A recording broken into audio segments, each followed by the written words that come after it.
श्री हरिवंश। राधे राधे महर्षि श्री हरिवंश। महर्षि, युवावस्था में हमें धन की प्राप्ति के लिए ही यत्न करना चाहिए या भक्ति मार्ग में चलते हुए जो ईश्वर द्वारा प्रदान किया गया है उसी में संतोष कर लेना चाहिए? ये तो बहुत उत्तम बात है। अगर ये बात आ जाए कि पूर्व प्रारब्ध के अनुसार जैसे हम नहीं चाहते पर हमें दुख भोगना पड़ता है, अगर हम सुख की विचार न करें तो भोगना पड़ेगा ना, मिल जाएगा ना। हाँ, हमारे वृंदावन के परम रसिक श्री स्वामी हरिदास जी महाराज कह रहे हैं, हरि भज छाणी न मान नर तन को, मति बंछे तिल तिल धन को, अनमांगे आगे आवे गो, ज्यों पल लागे पल को। स्वामी जी महाराज कह रहे हैं कि मति बंछे रे तिल तिल धन को। क्यों सोच रहा है? कोई सोचता है मुझे दुख मिले, बलात् भोगना पड़ता है, क्योंकि प्रारब्ध है अशुभ कर्मों का। तो शुभ कर्मों का जब फल आएगा तो सुख सुविधा उन्नति इसका सब विधान बन जाएगा। आप तो ये बहुत बढ़िया होगा अगर ऐसा मान ले, जैसे दूसरी बात कही, जथा लाभ संतोष सदा, काहू सो कछु न चाहूंगा। प्रभु से भी कुछ नहीं चाहूंगा, आप जैसे विधान से रखोगे मैं वैसे रखूंगा। अपने जीवन को, अपने मन को, अपनी इंद्रियों को बस आपका स्मरण न छूटे, आपका भजन न छूटे। तो आप समझो, नाम जब चल रहा है, भगवत स्मरण चल रहा है, तो ये सांसारिक लौकिक भोगों की तो बात जाने दो, अनंत महिमाशाली भगवान को अधीन कर सकता है जो, फिर रिद्धियां सिद्धियां लोक लोकांतर के सुखों की तो बात जाने दो। सुमिर पवन सुत पावन नामू, अपने बस करी राखे रामू। वही नाम है, वही नाम है, कोई दूसरा नाम नहीं। जो बड़े बड़े सिद्ध महापुरुष नाम के आनंद में डूबे, वही नाम है। बस हम नाम को पकड़ ले, पक्का विश्वास कर लीजिए। अगर जिह्वा से नाम चल रहा है और हृदय में एक बात है कि भरोसा मुझे भगवान का है, तो निश्चिंत हो जाओ, लोक परलोक के हर सुख तुम्हारे चरणों में आएंगे, पक्का समझ लीजिए। जैसे संत महात्माओं को लोग कहते हैं ना कि कितना वैभव कितना ऐसा कैसे, तो ये छल कपट से नहीं होता है। जब उन्होंने चित्त को भगवान में जोड़ दिया तो दुनिया का वैभव उनके चरणों में लुटने लगा। अगर दुनिया का मालिक अधीन हो जाता है तो मायाकृत वस्तुओं की क्या बात है। अगर विवेक काम कर जाए तो दूसरी बात बहुत जोर की है, जैसे प्रभु रखे वैसे रह जाओ और नाम जप कर लो तो होगा क्या, बहुत अच्छे से प्रभु रखते हैं। अब उनके भरोसे हो जाए ना तो सब बात, नहीं तो शरीर में कहीं पीड़ा हो तो सब ज्ञान विज्ञान भूल जाएगा। अभी सूचना आ जाए कि आपकी किडनी फेल हो रही है तो प्रश्न भूल जाएगा, उत्तर भूल जाएगा, नहीं भूल जाएगा। हाँ, तो ये भगवत आश्रय, ये हम कह रहे हैं कि जो दूसरी बात कही उस पे अगर स्थित हो जाओ तो बहुत जोर की बात। जहां इस शरीर के उदर पोषण के लिए जाते थे, मिला तो पाया, नहीं तो यहां भूखे भी रहे। वहां कई 100 साधक का रोज सुबह और शाम भोग बनता है। श्री जी भोग पाते हो, साधक साधक पाते हैं, कई 100 की संख्या में। और किसी से ऐसे नहीं प्रभु, यहां कोई आपको संकेत भी नहीं कर सकता। यहाँ का सख्त शासन है कि ऐसा नहीं कर सकता कि भाई 400-500 साधु की सेवा होती है आपको, नहीं, कहीं आवाज नहीं, कहीं दान पेटी नहीं, कहीं किसी भी तरह का ड्रामेबाजी नहीं कि यहाँ पर्चा भरो, यहाँ ये करो, यहाँ कुछ नहीं है। और इतने अच्छे से श्री जी चला रहे हैं, किसी से कहना नहीं है, कोई किसी से फीस नहीं, बिजली सब कार्य, कितने कार्य, सब हजारों लोग बैठ के सुनते हैं, तो साउंड सर्विस क्या क्या सबकी व्यवस्था समय पे है। बस उतना है कि खा लो पी लो आनंद से रह लो बस। हाँ, साईं उतना दीजिए, जामे कुटुंब सब आए और मैं भी भूखा ला रहा हूं, साधु लोग, बस वैसे ही चल रहा है। जहां जिस समय जो आवश्यकता होती है वो उतना ही प्रभु भेज देते हो, वैसी व्यवस्था प्रभु चल जाती है। तो हमें लगता है अगर प्रभु के भरोसे रहे, अपने उदाहरण से समझ में आता है, प्रभु के भरोसे रहे तो सबका निर्वाह वो करते हैं, सबका निर्वाह करते हैं।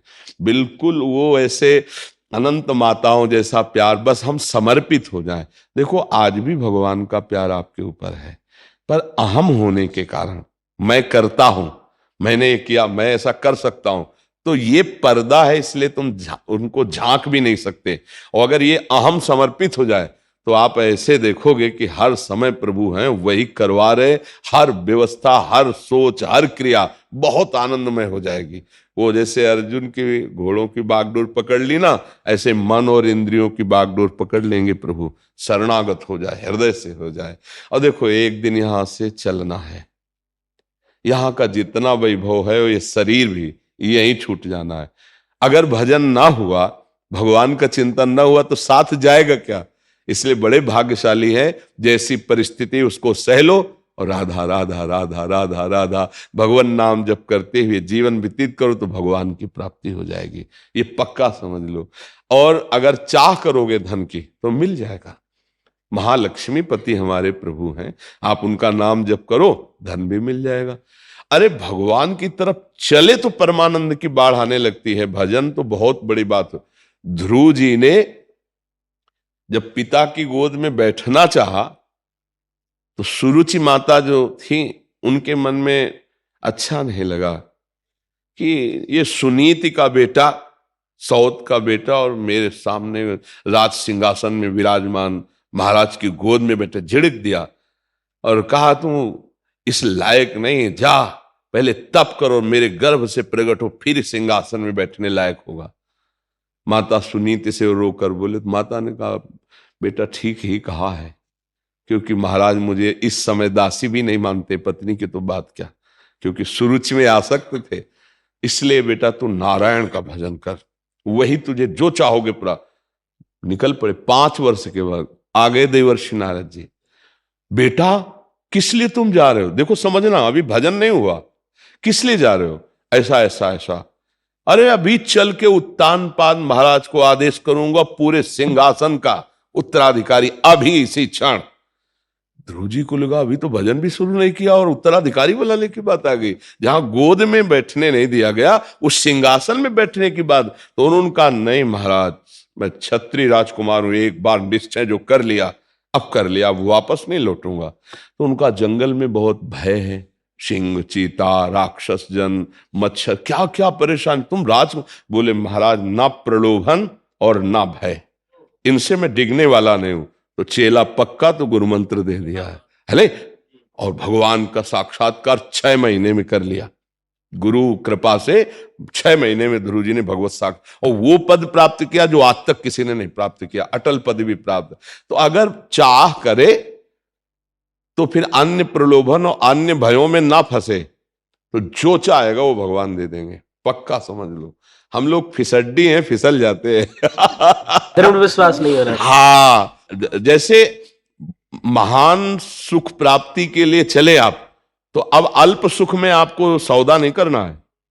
अगर सिंहासन में बैठने की बात में सौदा हो जाता तो अटल पदवी नहीं मिलती। तो भूमा सुख का, भगवत सुख का, भगवत कृपा पात्र कभी सौदेबाजी में नहीं फंसता। माया सौदा करती, ये भोग लो, ये ले लो, ये देख लो, ये सूंघ लो, ये छू लो, ये बन जाओ, ये उपाधि ले लो। उपासक नहीं, न पारमेष्ठम न महेंद्रधिष्णम न सार्वभौमम न रसाधिपत्यम न योग सिद्धि अपुनर्भवम। नहीं चाहिए मुझे, मेरे प्रभु का भजन चिंतन और उनके द्वारा दी हुई व्यवस्था चाहिए, माया के द्वारा नहीं। भले तो रघुवर ते बने और बिगड़े तो भरपूर, तुलसी औरन ते बले ताबली में पेदू। ये निष्ठावान महान महान सुख का भोक्ता बनता है। ये अल्प सुखों में फंसे हुए अपने लोग हैं। इसलिए पहले देखो, जब कोई ऋषि मुनि तपस्या करते थे ना, तो बड़ी दिव्यताएं आती थी उनको गिराने के लिए, दिव्य अप्सरा, ऐसी रिद्धियां सिद्धियां। तो अब जैसे ये है कि अब नहीं आती है, तो उतना हम लोग चढ़ ही नहीं पाते हैं, पहले ही फिसल जाते अगर 100 रुपए में राजी हो गए तो करोड़ की चेक देने की जरूरत क्या है कि नहीं? तो हम लोग यही मृत्यु लोक के भोगों में फिसल गए।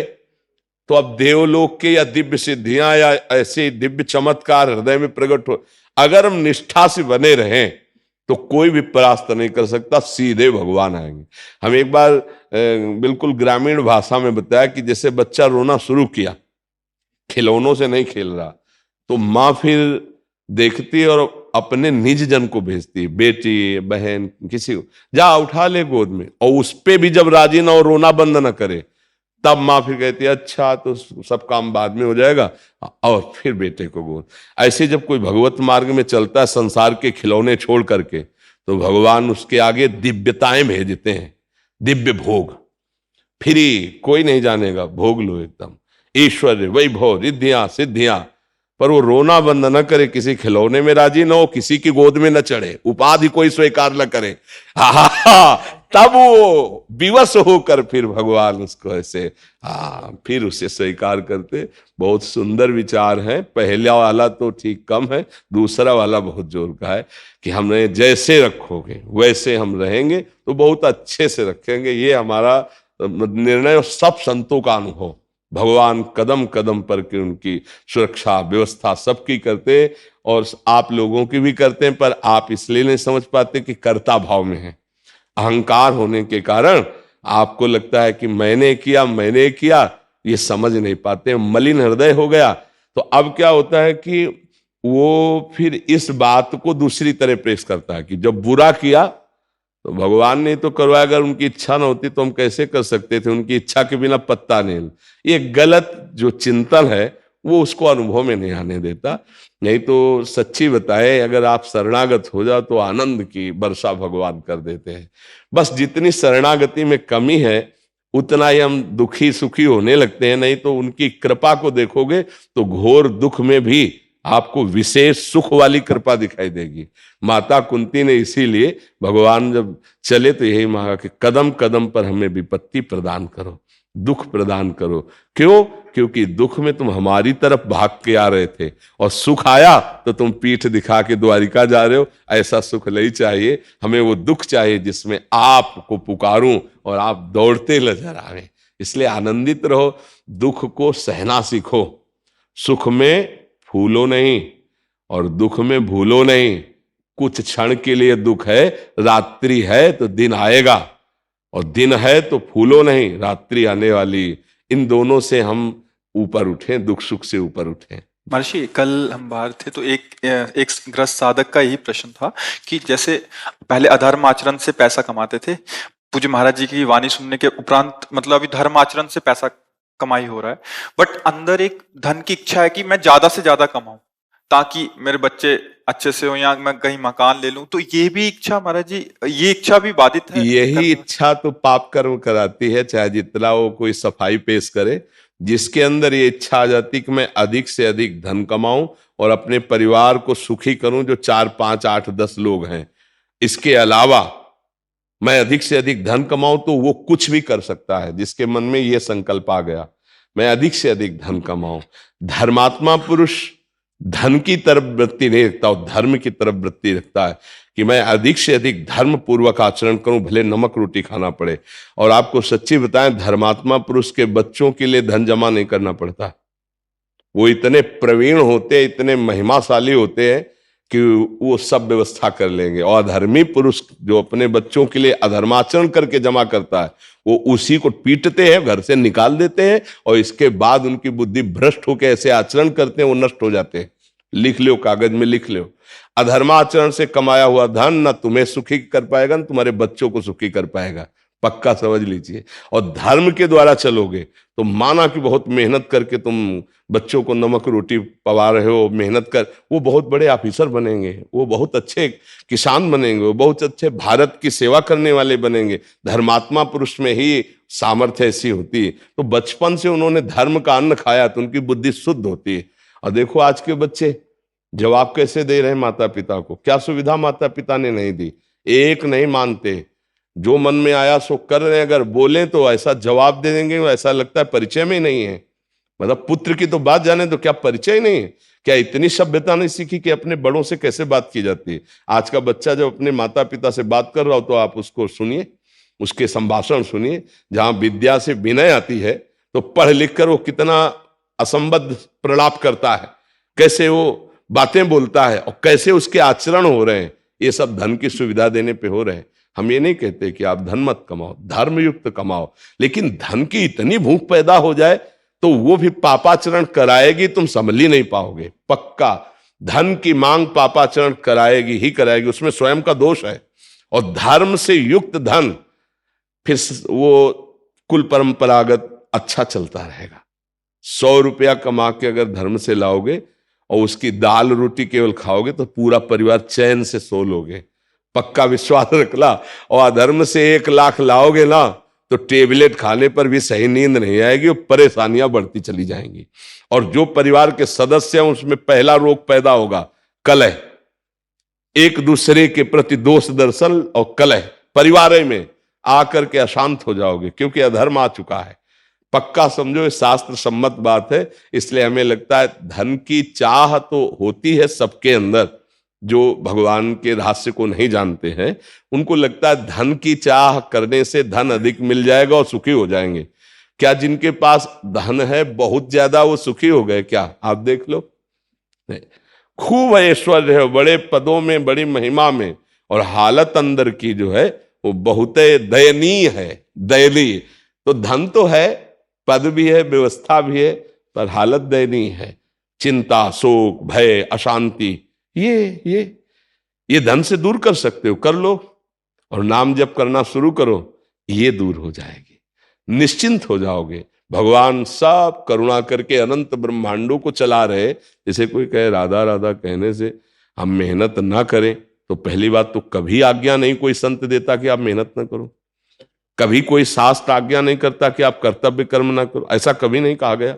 यही कहा गया है जो करो धर्मयुक्त करो और नाम जप करो। नाम जप करते हुए जो कार्य करोगे सब भजन हो जाएगा। और धर्मयुक्त है इसलिए भगवद अर्पित हो जाएगा। अच्छा, धर्मात्मा पुरुष ही सुखी होता है। पाप कर्म करने वाला उसका परिणाम दुख आता है, तो कभी सुखी हो ही नहीं सकता। वो कुछ भी कर ले उसका परिणाम ही दुख आता है, अशांति आती है, क्लेश आते हैं, नाना प्रकार की चिंताएं, शोक, और आगे चल करके आपका मन खुद दंड देने लगेगा, आपको जलाने लगेगा। देख लो, आप अगर जो गलती करते हो तो बिना किसी भय के मन भयभीत करता है। कल्पनात्मक भय, चिंता, कल्पनात्मक चिंता, कल्पनात्मक शोक, मन ही जला रहा है तुम्हारा। फिर वो कर्म का जब दंड आएगा तो भोगना पड़े। हमें लगता है धन की चाह तो है, पर धर्म से युक्त धन की चाह करो, अधर्म युक्त ना करो। अगर ये कि हम अपनी 7 पीढ़ी के लिए जमा कर ले तो धर्म से नहीं टिक सकते, फिर धर्म से तुम्हें भ्रष्ट होना पड़ेगा, क्योंकि धन प्रधान लक्ष्य हो गया। अब आपको कोई कहेगा कि ये 5 मिनट की बात है, थोड़ा बस झूठ बोल दीजिए, ऐसे से ऐसे कर दीजिए, काम बन जाएगा, आप बोल देंगे, क्योंकि आपको है कि हमारे बच्चों के लिए हमें जमा करना, पीढ़ी दर पीढ़ी सब सुखी रहे। ऐसा नहीं, हम धर्म से जो भी है वो करेंगे, इसके बाद हमारा भगवान करेगा, पक्का। देखो, युधिष्ठिर जी ने धर्म नहीं त्यागा तो कौरवों का बहुत बोलबाला था। अरे भीष्म पितामह द्रोणाचार्य जिनके साथ है उनके बोलबाला का क्या कहना, मिटिया मेट हो गए। नहीं, द्रोणाचार्य का भी गला कटा, भीष्म जी भी 6 महीना सरसैया पे पड़े रहे, और कौरवों का तो विनाश हो ही गया। हमें लगता है अधर्म से तो कभी सुख मिल नहीं सकता, शास्त्र सम्मत धर्म युक्त चला जाए। तो गुरुदेव, व्यापार से जो कमाया हुआ धन होता है वो उसमें आता है क्या? नहीं, व्यापार तो हमारा व्यापार है, पर उसमें बेईमानी और झूठ कपट नहीं मिलाना चाहिए। जैसे मानो कपड़ा का व्यापार है, अब सबको ये जानता है कि मुनाफे के लिए हमारा नौकर थोड़ी को कहीं से कपड़ा ला के तुम्हें फ्री दे दे। अरे वो लेबर रखे है, दुकान का किराया है, बिजली है, तो इसका मतलब मुनाफा लेगा। तो आपको बोलना है भाई 100 का लाए जैसे आप, तो आपको बोलना है 25 रुपए मुनाफा मीटर में लेना, तो 125 रुपया मीटर है, ये लेना है, लीजिए चले जाए। नहीं, वैसे ऐसे और वैसे कुछ नहीं, 125 रुपया मीटर कपड़ा बढ़िया, 25 रुपया मुनाफा, 100 रुपया मीटर लाए, 125 रुपया मीटर बेच रहे हो, धर्म है आपका। अब इसमें झूठ, यार तुमसे कसम से कहते हैं 150 रुपया मीटर का है, तुम यार अपने हो 140 दे दो, फ्रॉड, एकदम झूठ क्यों बोल रहे हैं। अब ये जो पैसा आएगा, अब ये झूठ वाला आएगा और तुम्हारी बुद्धि भ्रष्ट। कसम क्यों खाई, झूठ क्यों बोला। ईमानदारी से अगर तुमको लगता है कि सब पूरा सिस्टम जो चल रहा है, तो हम 1 मीटर में 40 रुपया लेंगे, तो आप 140 सीधे बोल दो, 5 रुपया कम मत करो, 5 रुपया बढ़ाओ मत, झूठ मत बोलो। क्योंकि सबको ही जानता है व्यापार प्रॉफिट के लिए किया जाता है। व्यापारी जो व्यापार कर रहा है उसके बहुत से खर्चे हैं, बहुत सा परिवार पोषण करना है, तो इसी से कर रहा है वो। अगर वो जितने का लाया उतने का दे देगा तो कैसे काम चलेगा? तो झूठ नहीं बोलना, सबको पता है मुनाफा लेगा, तो जितना हम निश्चय किया है धर्मयुक्त, कुछ राजकीय विभाग की भी मर्यादाएं हैं कि आप इस सामान को इतना बेच सकते हैं, तो आप उतना लगा दीजिए कर, और उतना उसके हिसाब से बेचे। कोई व्यापार में नहीं, कहीं भी नहीं। अब वो मांग रहा है 1 किलो, आप दे रहे हो 950 ग्राम, कोई सिस्टम कम करके ऐसे, या आप उसकी कीमत जो असली है उससे बहुत ज्यादा करके और झूठ बोल करके, नहीं कि ऐसे, ये नहीं होना चाहिए। कौन सा व्यापार झूठ बोलवाता है? आप केवल झूठ का आश्रय लिए इसलिए, नहीं तो सत्य है। कितनी ऐसी दुकानें जिनमें फिक्स दाम है, आपको लेना है लीजिए, नहीं लेना चले जाइए। तो झूठ कपट का व्यवहार करके अगर एकत्रित करे तो व्यापार वो दूषित है, और अगर सत्य पे चले तो व्यापार सही, क्योंकि मुनाफा तो लेगा ही, कोई तुम्हारे नौकर थोड़ी है, वो तो अपने परिवार का पोषण करने के लिए बैठा है, मुनाफे के लिए बैठा है। तो कसम क्यों खाए यार, कसम से बचता नहीं है, पर आप जो है आप इतने कैसे, नहीं बोलते लोग। हाँ, वो व्यापार दूषित है, ये व्यापार सत्य पे चले। पुनीत जी ग्रेटर नोएडा से। राधे राधे महाराज जी। राधे राधे महर्षि, आपके चरणों में कोटि कोटि दंडवत प्रणाम। महर्षि, साधक के लिए आहार का और विश्राम का समय क्या होना चाहिए? ये तो उसकी दिनचर्या पर निर्धारित करता है, नहीं?